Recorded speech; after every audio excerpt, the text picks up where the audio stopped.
we are going to discuss Class 7 Social Science textbook Exploring Society, India and Beyond. The first chapter is Geographical Diversity of India. Here, first we can see a definition about geographical diversity of India by Sri Aurobindo. He is saying that to us, by its very geography, the country India appears to be quite distinct from other countries and that itself gives it a certain national character. Then the next page we can see the important part. India is the seventh largest country in the world and a part of Asia, along with its neighbors Pakistan, Bangladesh, Nepal, Bhutan, Sri Lanka and Myanmar. It forms the region known as the Indian subcontinent. Then the next paragraph tells about the Himalayan mountain. The Himalayan mountain range stands as a natural barrier in the north, while the Thar Desert, the Arabian Sea mark its western limits. To the south, the Indian Ocean, and to the east, the Bay of Bengal form a natural boundary. These geographical features create a separation between India and the rest of the continent and have played a crucial role in shaping India's climate, culture, and history. Then the next page tells the important part. I am only telling the important part of these pages.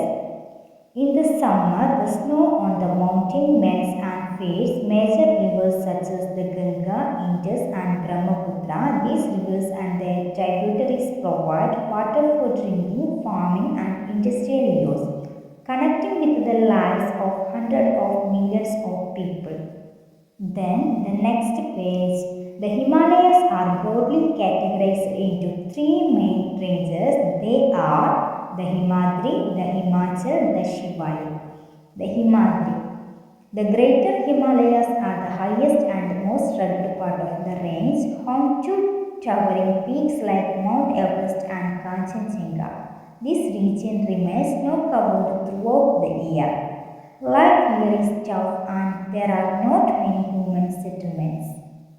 Next, the second one is the Himachal. The lower Himalayas lie south of the greater Himalayas and have a more moderate climate, allowing rich biodiversity and human habitation.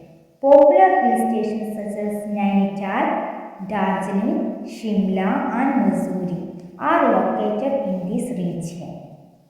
The third one is the Shivalik. The Shivalik hills form the outermost and lowest range, consisting of rolling hills and dense forest. These foothills are rich in wildlife, serving as a transition zone between the Himalayas and the Gangetic Plains, also called the Northern Plains. Then the next page tells about the cold desert of India, that is Ladakh. The word desert immediately evokes an image of a hot place. However, there are also cold deserts and we have one in India. Ladakh is a cold desert where winter temperatures drop below 30 degrees Celsius.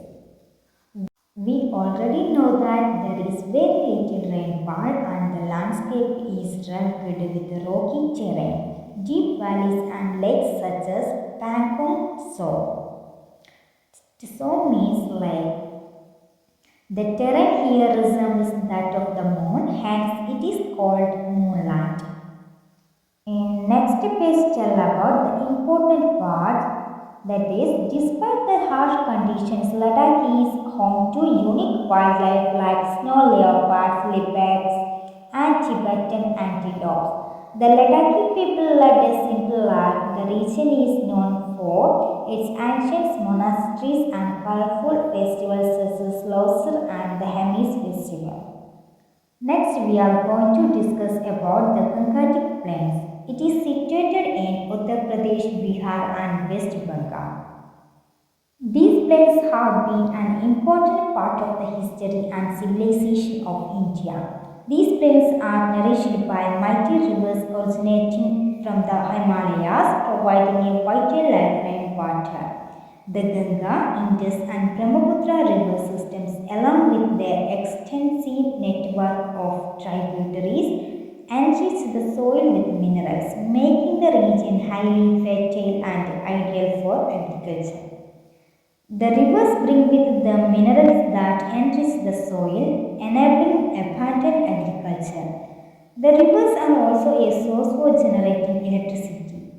A large proportion of India's population lives in these plains.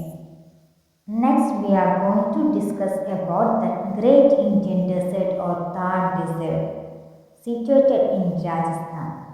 A vast stretch of golden dunes, rugged terrain, and a wide open sky. That is the main features of the Thar Desert. The Thar is a vast arid region. Most of it lies within India, spanning the states of Rajasthan, Gujarat, Punjab, and Haryana. The desert acts as a natural barrier due to the harsh conditions that deter human and animal movement, including very high daytime temperatures and cold nights, as well as a lack of access to water. People living in the Thar have adapted their way of life to the place and what it offers. Food habits, clothing, and lifestyle are suited to these hard conditions. Here have a small paragraph that explaining the life of Ladakh people, how they store water. This paragraph explaining about them. Next, we are going to discuss the Aravalli Hills situated in Rajasthan. The Aravalli are among the oldest mountains in the world, some 2.5 billion years old. The range has many peaks and ridges, although its highest peak, Mount Abu, towers at over 1700 meters. Most of its hills are between 300 and 900 meters high.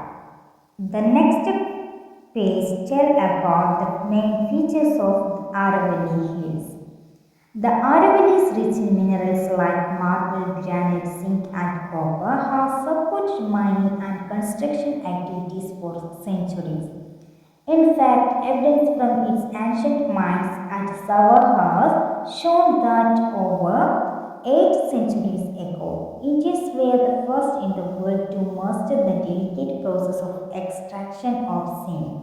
Historic forts such as Chittagong, Kumbhalgarh, and Ranthambore are located here.